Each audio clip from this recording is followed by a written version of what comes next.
بسم اللہ الرحمن الرحیم۔ حضور نبی کریم صلی اللہ علیہ وسلم نے زندگی میں اذان کیوں نہیں دی؟ اگر آپ نے یہ بات کبھی نہیں سنی تو یقیناً آپ ایک اہم دینی حقیقت سے لا علم ہیں۔ ناظرین، آپ نے اکثر لوگوں سے یہ جملہ سنا ہوگا کہ رسول اللہ صلی اللہ علیہ وسلم نے اپنی پوری حیات طیبہ میں نماز کے لیے اذان نہیں دی۔ تو سوال یہ ہے کہ وہ کون سی خاص وجہ اور حکمت تھی جس کی بنا پر نبی اکرم صلی اللہ علیہ وسلم نے اذان نہیں دی؟ کیا واقعی یہ بات حقیقت پر مبنی ہے یا صرف عوام میں مشہور ایک بات ہے؟ آج ہم اسی سوال کی مکمل وضاحت کریں گے، لیکن اس سے پہلے اذان کی فضیلت سے متعلق چند احادیث مبارکہ سماعت فرما لیجیے۔ حضرت ابو ہریرہ رضی اللہ تعالیٰ عنہ سے روایت ہے کہ رسول اللہ صلی اللہ علیہ وسلم نے ارشاد فرمایا، مؤذن کے گناہ وہاں تک معاف کر دیے جاتے ہیں جہاں تک اس کی آواز پہنچتی ہے۔ یعنی اگر اس کی آواز میلوں تک جائے تو وہاں تک اس کے گناہ بخش دیے جاتے ہیں، اور ہر جاندار اور بے جان چیز جو مؤذن کی آواز سنتی ہے وہ قیامت کے دن اس کے حق میں گواہ بنے گی۔ مزید یہ کہ اذان سن کر نماز کے لیے آنے والے شخص کے لیے 25 نمازوں کا ثواب لکھ دیا جاتا ہے، اور ایک نماز سے دوسری نماز کے درمیان ہونے والے گناہ بھی معاف کر دیے جاتے ہیں۔ حضرت عبداللہ بن عمر رضی اللہ تعالی عنہما سے روایت ہے کہ رسول اللہ صلی اللہ علیہ وسلم نے ارشاد فرمایا، مؤذن کی آواز جہاں جہاں تک پہنچتی ہے وہاں تک اس کے گناہوں کی مغفرت کر دی جاتی ہے، اور ہر جاندار اور بے جان چیز جو اس کی آواز کو سنتی ہے وہ اس کے حق میں بخشش کی دعا کرتی ہے۔ ایک روایت میں یہ بھی آتا ہے کہ ہر جاندار اور بے جان مؤذن کی اذان کا جواب دیتا ہے۔ حضرت ابو سعید خدری رضی اللہ تعالیٰ عنہ بیان فرماتے ہیں کہ انہوں نے مجھ سے فرمایا، جب تم جنگل یا ویران جگہ میں ہو تو بلند آواز سے اذان دیا کرو، کیونکہ میں نے رسول اللہ صلی اللہ علیہ وسلم کو یہ فرماتے ہوئے سنا ہے کہ مؤذن کی اذان کی آواز کو جو بھی درخت، مٹی کے ڈھیلے پتھر، جنات اور انسان سنتے ہیں وہ سب قیامت کے دن مؤذن کے حق میں گواہی دیں گے۔ حضرت براء بن عازب رضی اللہ تعالیٰ عنہ سے روایت ہے کہ رسول اللہ صلی اللہ علیہ وسلم نے ارشاد فرمایا، بلا شبہ اللہ تعالیٰ پہلی صف میں کھڑے ہونے والوں پر اپنی رحمت نازل فرماتا ہے، اور فرشتے ان کے لیے رحمت کی دعا کرتے ہیں۔ اسی طرح مؤذن کے بھی اتنے ہی زیادہ گناہ معاف کر دیے جاتے ہیں جتنی دور تک وہ اپنی آواز پہنچاتا ہے، اور جو جاندار یا بے جان اس کی آواز کو سنتے ہیں وہ اس کی تصدیق کرتے ہیں، اور مؤذن کو ان تمام نمازیوں کے برابر اجر عطا کیا جاتا ہے جو اس کی اذان پر نماز ادا کرتے ہیں۔ حضرت عبداللہ بن عمر رضی اللہ تعالیٰ عنہ سے ہی روایت ہے کہ نبی کریم صلی اللہ علیہ وسلم نے ارشاد فرمایا،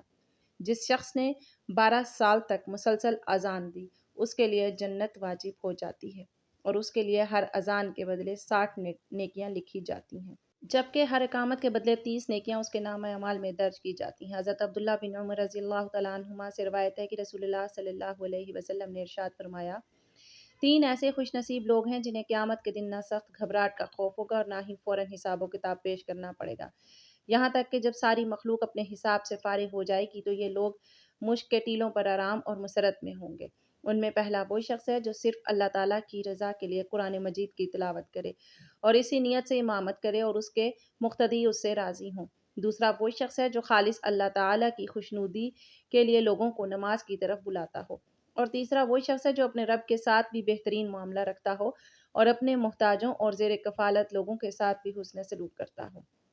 حضرت جابر رضی اللہ تعالیٰ عنہ بیان فرماتے ہیں کہ میں نے رسول اللہ صلی اللہ علیہ وسلم کو یہ ارشاد فرماتے ہوئے سنا کہ جب شیطان نماز کے لیے دی جانے والی اذان سنتا ہے تو اتنی دور بھاگ جاتا ہے کہ مقام روحا تک جا پہنچتا ہے۔ حضرت سلیمان رضی اللہ تعالیٰ عنہ فرماتے ہیں کہ میں نے حضرت جابر رضی اللہ تعالیٰ عنہ سے مقام روحا کے بارے میں دریافت کیا تو انہوں نے بتایا کہ یہ مدینہ منورہ سے 36 میل کے فاصلے پر واقع ہے۔ حضرت ابو ہریرہ رضی اللہ تعالیٰ عنہ سے روایت ہے کہ نبی کریم صلی اللہ علیہ وسلم نے ارشاد فرمایا، جب نماز کے لیے اذان دی جاتی ہے تو شیطان زور سے ہوا خارج کرتا ہوا پیٹھ پھیر کر بھاگ جاتا ہے تاکہ اذان کی آواز نہ سن سکے۔ پھر جب اذان مکمل ہو جاتی ہے تو واپس آ جاتا ہے، اور جب اقامت کہی جاتی ہے تو دوبارہ بھاگ جاتا ہے، پھر اقامت ختم ہونے کے بعد لوٹ آتا ہے تاکہ نمازی کے دل میں وسوسے ڈالے۔ چنانچہ وہ نمازی کو مختلف باتیں یاد دلاتا ہے، ایسی باتیں جو نماز سے پہلے اس کے ذہن میں نہیں تھیں، یہاں تک کہ نمازی کو یہ بھی یاد نہیں رہتا کہ اس نے کتنی رکعتیں ادا کی ہیں۔ حضرت ابو ہریرہ رضی اللہ تعالیٰ عنہ سے روایت ہے کہ رسول اللہ صلی اللہ علیہ وسلم نے ارشاد فرمایا، اگر لوگوں کو اذان دینے اور پہلی صف میں کھڑے ہونے کا پورا پورا اجر و ثواب معلوم ہو جائے اور یہ دونوں فضیلتیں بغیر قرآن اندازی کے حاصل نہ ہوں تو لوگ یقیناً ان کے لیے قرآن اندازی کرنے پر مجبور ہو جائیں گے۔ حضرت ابو ہریرہ رضی اللہ تعالیٰ عنہ ہی بیان کرتے ہیں کہ وہ ایک موقع پر رسول اللہ صلی اللہ علیہ وسلم کے ساتھ موجود تھے۔ حضرت بلال رضی اللہ تعالیٰ عنہ اذان دینے کے لیے کھڑے ہوئے۔ جب اذان مکمل ہو گئی تو رسول اللہ صلی اللہ علیہ وسلم نے ارشاد فرمایا، جو شخص پورے یقین اور دل کی حاضری کے ساتھ وہی کلمات دہراتا ہے جو مؤذن اذان میں کہتا ہے، اس کے لیے جنت میں داخلہ واجب ہو جاتا ہے۔ حضرت عبداللہ بن عمر رضی اللہ تعالیٰ عنہ سے روایت ہے کہ ایک صحابی نے عرض کیا، یا رسول اللہ صلی اللہ علیہ وسلم، اذان دینے والے ہم سے اجر و ثواب میں آگے بڑھ گئے ہیں، کیا کوئی ایسا عمل ہے جس کے ذریعے ہمیں بھی مؤذن جیسی فضیلت حاصل ہو جائے؟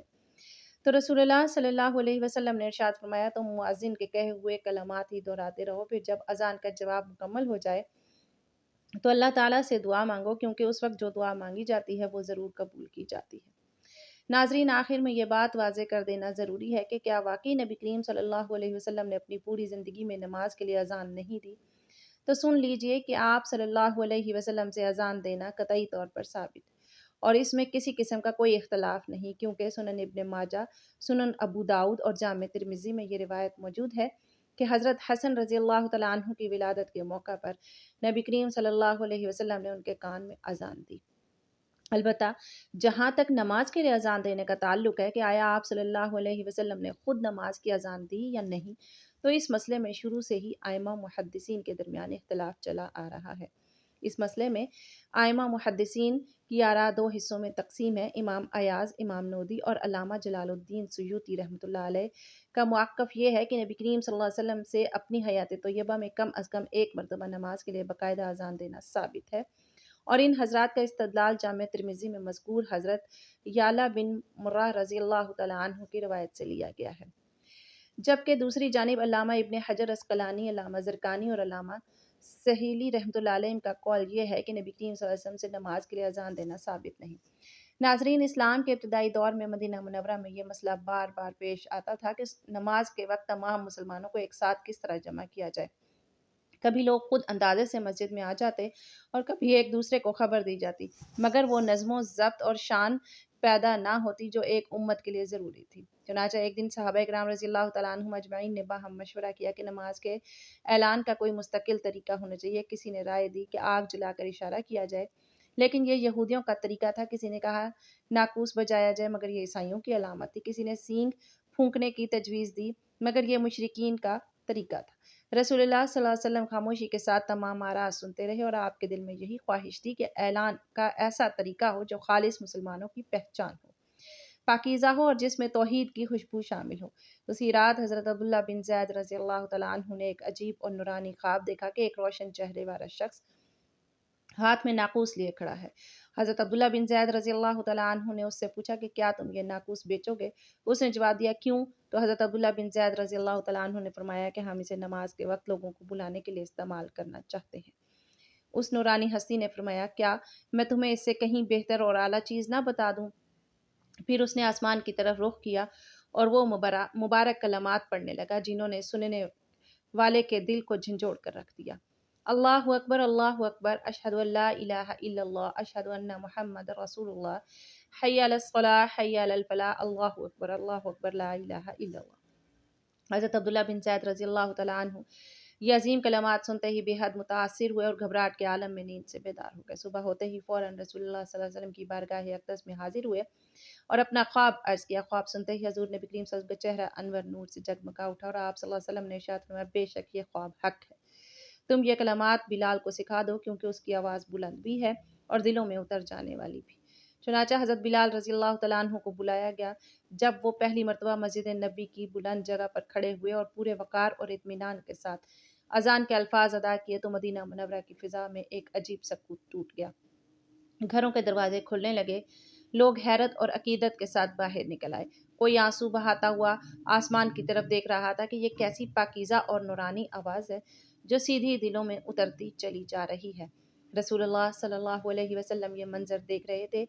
اور فرما رہے تھے کہ یہی اسلام کی پہچان بنے گی، یہی امت مسلمہ کی شناخت ہوگی، یہی صدا زمین سے اٹھ کر آسمانوں تک جائے گی۔ کچھ ہی دیر بعد حضرت عمر بن خطاب رضی اللہ تعالیٰ عنہ تشریف لائے۔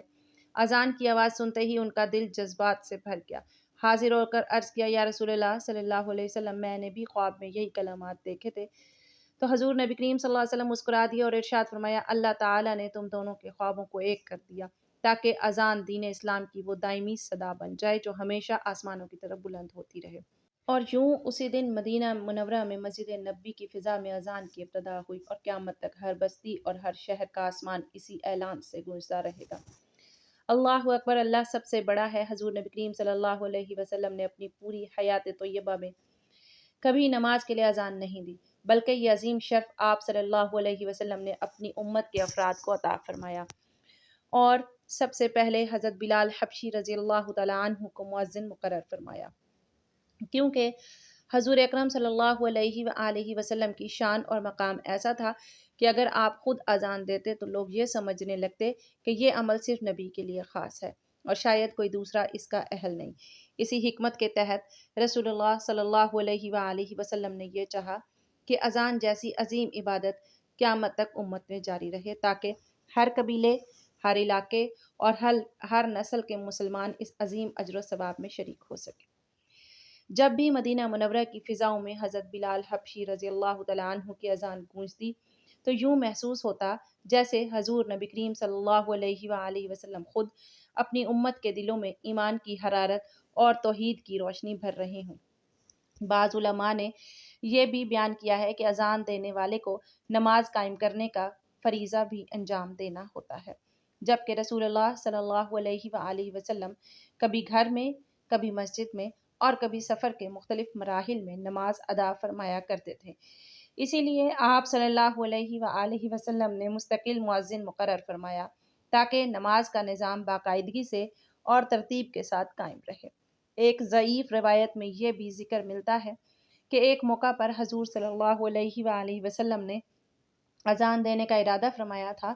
مگر پھر اس ارادے کو ترک فرما دیا، اس نیت سے کہ اذان کا عظیم اجر پوری امت میں تقسیم ہو جائے اور قیامت تک آنے والے لاکھوں مؤذن اس عمل کے ذریعے ثواب حاصل کرتے رہیں۔ اسی حکمت کے تحت صحابہ کرام اور حضرت بلال حبشی رضی اللہ تعالیٰ عنہ اور حضرت عبداللہ بن ام مکتوم رضی اللہ تعالیٰ عنہ فجر کی اذان دیا کرتے تھے اور کبھی کبھار دیگر صحابہ کرام رضی اللہ تعالیٰ عنہم کو بھی اس سعادت سے نوازا جاتا تھا، لیکن خود رسول اللہ صلی اللہ علیہ وسلم نے کبھی اذان نہیں دی کیونکہ آپ صلی اللہ علیہ وسلم چاہتے تھے کہ یہ صدا صرف نبی کی نہیں بلکہ پوری امت کی آواز بنے تاکہ دین کی سربلندی اور اس کا اجر سب کے حصے میں آ سکے۔ اذان سے متعلق ایک اور ایسا واقعہ بھی ملتا ہے جو دلوں کو ہلا کر رکھ دیتا ہے کہ رسول اللہ صلی اللہ علیہ وآلہ وسلم کے مبارک دور میں جب بھی حضرت بلال رضی اللہ تعالیٰ عنہ کی اذان مدینہ منورہ کی فضاؤں میں بلند ہوتی تو یوں محسوس ہوتا جیسے گلیاں، در و دیوار اور فضائیں خوشبو میں ڈوب جاتی ہوں۔ سبحان اللہ۔ مگر پھر وہ المناک دن بھی آیا جب حضور نبی کریم صلی اللہ علیہ وآلہ وسلم اس دنیا سے پردہ فرما گئے اور مدینہ منورہ کی فضا پر ایک گہری خاموشی چھا گئی۔ حضرت بلال رضی اللہ تعالیٰ عنہ اجمعین حسب معمول اذان دینے کے لیے کھڑے ہوئے، لیکن جیسے ہی ان کی زبان سے اشہد ان محمد رسول اللہ کے الفاظ نکلے تو آواز لرزنے لگی، آنکھوں سے بہنے والے آنسو حلق میں اٹک گئے اور کلمات مکمل نہ ہو سکے۔ وہ وہیں بیٹھ گئے اور زار و قطار روتے ہوئے کہنے لگے کہ بلال، میں اب اتنی ہمت نہیں کہ اپنے محبوب صلی اللہ علیہ وسلم کے بغیر ان کلمات کو ادا کر سکوں۔ اس دن پورے مدینہ نے ایسا رونا سنا جو اس سے پہلے کبھی نہ سنا تھا۔ مرد، عورتیں اور بچے سب گھروں سے نکل آئے، ہر چہرہ غم اور عشق میں ڈوبا ہوا تھا کیونکہ یہ پہلی اذان تھی جس میں رسول اللہ صلی اللہ علیہ وسلم دنیا میں موجود نہ تھے۔ اس کے بعد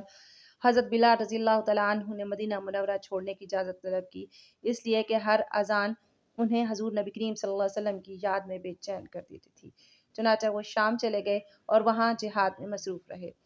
مگر مدینہ اور اذان کی یاد ان کے دل میں ہمیشہ ایک جلتی ہوئی روشنی کی طرح باقی رہی۔ کئی سال گزر گئے، پھر ایک دن حضرت عمر بن خطاب رضی اللہ تعالیٰ عنہ شام تشریف لے گئے اور حضرت بلال رضی اللہ تعالیٰ عنہ سے ملاقات کی۔ فرمایا، بلال، ایک مرتبہ پھر اذان دے دو تاکہ اس صدا کو سن کر دلوں کی پیاس بجھ جائے۔ حضرت بلال رضی اللہ تعالیٰ عنہ نے عرض کیا کہ رسول اللہ صلی اللہ علیہ وآلہ وسلم کے بعد وہ اذان دینے کی ہمت نہیں رکھتے، مگر جب محبت بھرے اصرار بڑھتے گئے تو آخرکار وہ رضامند ہو گئے۔ جب حضرت بلال رضی اللہ تعالیٰ عنہ اذان دینے کے لیے کھڑے ہوئے اور اللہ اکبر کہنے لگے تو شام کی فضاؤں پر ایک عجیب کپ کپی طاری ہو گئی، لوگ گھروں سے باہر نکل آئے، صحابہ اکرام رضی اللہ تعالیٰ عنہم اجمعین کے قدم لرزنے لگے، اور جیسے ہی وہ اشہد ان محمد رسول اللہ کے الفاظ تک پہنچے تو ہر طرف سسکیوں اور آنسوؤں کی آوازیں گونج اٹھیں۔ بڑے بڑے بہادر صحابہ جو کبھی جنگوں میں نہ روتے تھے وہ بھی پھوٹ پھوٹ کر رونے لگے، کیونکہ یوں محسوس ہوا جیسے مدینہ کی وہ مبارک گھڑیاں واپس آ گئی ہوں اور حضور نبی کریم صلی اللہ علیہ وسلم ابھی مسجد میں تشریف لانے والے ہیں۔ یہ اذان حضرت بلال رضی اللہ تعالیٰ عنہ کی زندگی کی آخری اذان تھی۔ اس کے بعد انہوں نے کبھی اذان نہیں دی، کیونکہ ہر لفظ میں انہیں اپنے محبوب نبی کریم صلی اللہ علیہ وسلم کی یاد کی شدت برداشت کرنا مشکل لگتی۔ یہ واقعہ واضح طور پر بتاتا ہے کہ اذان صرف ایک آواز نہیں بلکہ محبت، ایمان اور وفاداری کی وہ صدا ہے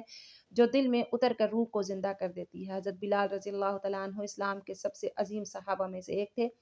جنہوں نے اپنی زندگی کا ہر لمحہ اللہ تعالیٰ کی رضا کے لیے وقف کر دیا۔ آپ رضی اللہ تعالیٰ عنہ کا اصل نام بلال بن رباح تھا اور آپ حبشہ یعنی افریقہ کے غلام تھے۔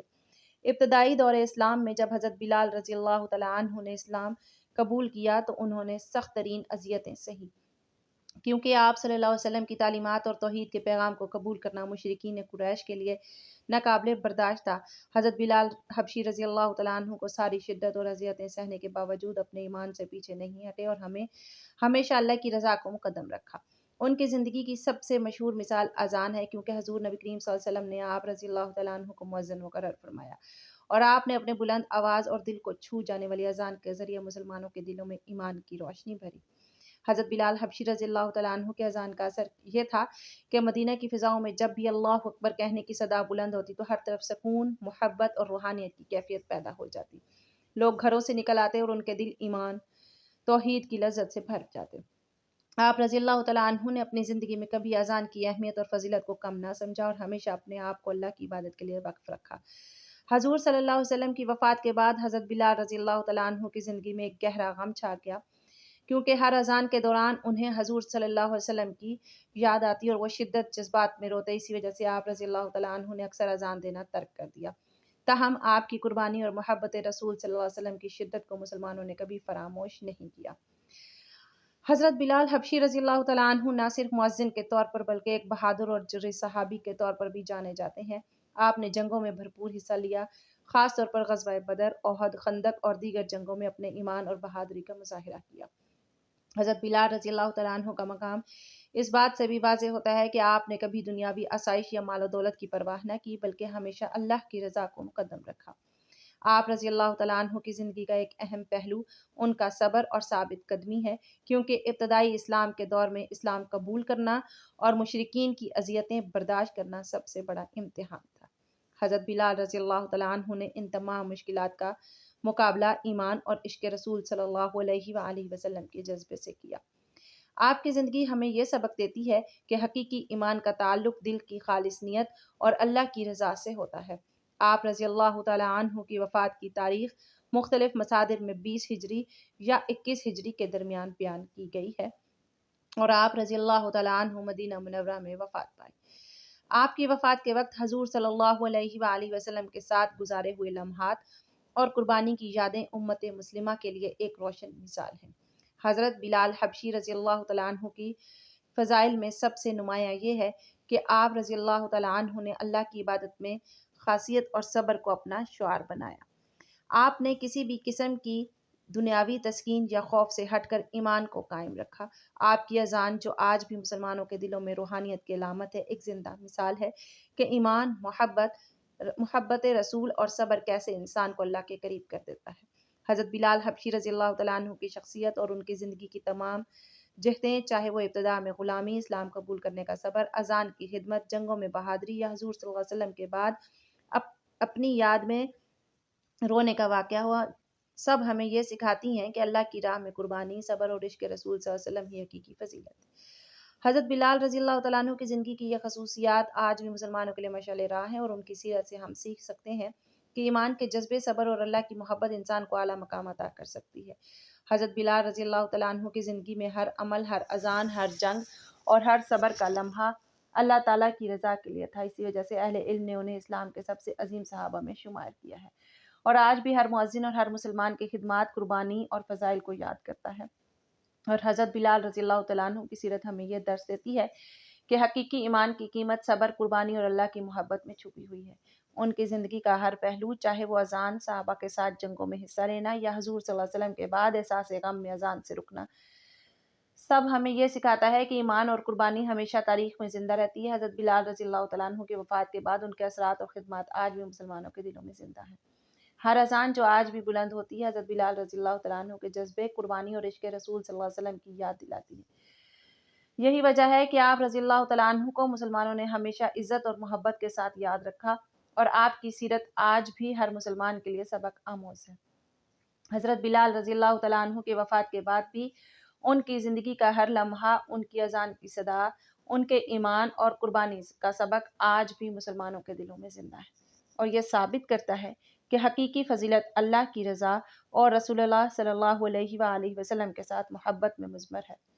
قیامت کے دن جب تمام مخلوقات اللہ تعالیٰ کی بارگاہ میں جمع ہوں گی اور زمین و آسمان اپنے اصلی مناظر ظاہر کریں گے، تو حضرت بلال حبشی رضی اللہ تعالیٰ عنہ، جو اسلام کے سب سے عظیم مؤذن اور حضور نبی کریم صلی اللہ علیہ وآلہ وسلم کے وفادار صحابی تھے، کا مقام بے حد بلند ہوگا۔ وہ اپنے محبوب نبی کریم صلی اللہ علیہ وآلہ وسلم کے سامنے کھڑے ہوں گے۔ ان کی زندگی کی تمام قربانیاں، اذان، صبر اور عشق رسول صلی اللہ علیہ وآلہ وسلم کے اعمال اللہ تعالیٰ کے حضور روشن ہوں گے۔ اس وقت حضور صلی اللہ علیہ وآلہ وسلم اپنی اونٹنی پر تشریف لائیں گے اور حضرت بلال رضی اللہ تعالیٰ عنہ جنت میں داخل ہونے کے لیے اونٹنی کی مہر یا رسی پکڑیں گے، اور یہ وہ لمحہ ہوگا جب حضرت بلال رضی اللہ تعالیٰ عنہ کے ہاتھ اور دل میں عشق رسول صلی اللہ علیہ وآلہ وسلم اور وفاداری کی شدت کے ساتھ اللہ کی رضا کا نور بھر جائے گا۔ مہر پکڑتے ہی جیسے ہی وہ قدم آگے بڑھائیں گے جنت کے دروازے کی طرف، ہر قدم پر ان کے ایمان اور قربانی کی روشنی جنت کی زمین اور ماحول میں پھیل جائے گی۔ ان کے دل میں حضور صلی اللہ علیہ وسلم کی یاد اور ان کی خدمت کا سکون ہوگا۔ جنت کے درخت، پھول، چشمے اور ہر نورانی منظر ان کی زندگی کی عظمت کا اعتراف کریں گے۔ حضور صلی اللہ علیہ وآلہ وسلم کی اونٹنی کی مہر پکڑ کر حضرت بلال رضی اللہ تعالیٰ عنہ جنت میں داخل ہوں گے تو فرشتے اور دیگر مخلوقات حیرت اور محبت سے انہیں دیکھیں گے۔ ہر لفظ اور ہر لمحہ ان کی زندگی کے صبر، عبادت اور قربانی کی تصدیق کرے گا۔ حضرت بلال رضی اللہ تعالیٰ عنہ کے دل میں سکون اور نور ہوگا، ان کے چہرے پر روشنی ہوگی اور آنکھیں محبت اور شکر گزاری سے چمک رہی ہوں گی۔ جنت کے اندر ان کے ہر قدم کی روشنی حضور صلی اللہ علیہ وسلم کی رضا اور اللہ تعالیٰ کے انعام کا نشان ہوگی۔ یہ وہ لمحہ ہوگا جب جنت کی تمام نعمتیں، روشنی، پھولوں کی خوشبو، پانی کے چشمے اور پرندوں کی چہچہاٹ حضرت بلال رضی اللہ تعالیٰ عنہ کی زندگی کی خدمت اور وفاداری کی تعظیم میں جلوہ گر ہوں گے۔ حضور صلی اللہ علیہ وسلم کے ساتھ کھڑے ہو کر حضرت بلال رضی اللہ تعالیٰ عنہ کو وہ عظمت نصیب ہوگی جو صرف اللہ کی رضا اور عشق رسول صلی اللہ علیہ وسلم کی بدولت حاصل ہوتی ہے۔ ہر اذان، ہر نماز، ہر صبر، ہر قربانی جو حضرت بلال حبشی رضی اللہ تعالیٰ عنہ نے زندگی میں کی، اس دن جنت کی زمین، ہوا، پانی اور روشنی میں ظاہر ہوگی۔ حضرت بلال رضی اللہ تعالیٰ عنہ کی آنکھیں اپنے محبوب نبی کریم صلی اللہ علیہ وسلم کی جانب ہوں گی۔ دل میں سکون اور خوشی ہوگی اور اللہ تعالیٰ کی رحمت اور فضل کے سائے میں وہ جنت کے بلند ترین حصے میں قدم رکھیں گے۔ یہ منظر قیامت کے دن کے سب سے روح پرور مناظر میں سے ایک ہوگا، اور یہ ہمیں یہ سبق دیتا ہے کہ حقیقی ایمان، صبر، قربانی اور عشق رسول صلی اللہ علیہ وسلم انسان کو دنیا و آخرت میں سب سے بلند مقام عطا کرتا ہے۔ حضرت بلال رضی اللہ تعالیٰ عنہ کی زندگی اور قیامت کے دن یہ منظر آج بھی ہمارے ایمان اور عشق رسول صلی اللہ علیہ وسلم کو زندہ کرتا ہے، اور یہ واضح مثال ہے کہ اللہ کی رضا اور نبی کریم صلی اللہ علیہ وسلم کی محبت میں انسان کی ہر قربانی قدر کی نگاہ سے دیکھی جاتی ہے۔ امید ہے کہ آپ کو ہماری ویڈیو ضرور پسند آئی ہوگی۔ کمنٹ باکس میں اللہ تعالیٰ کے 99 ناموں میں سے ایک نام ضرور ٹائپ کریں۔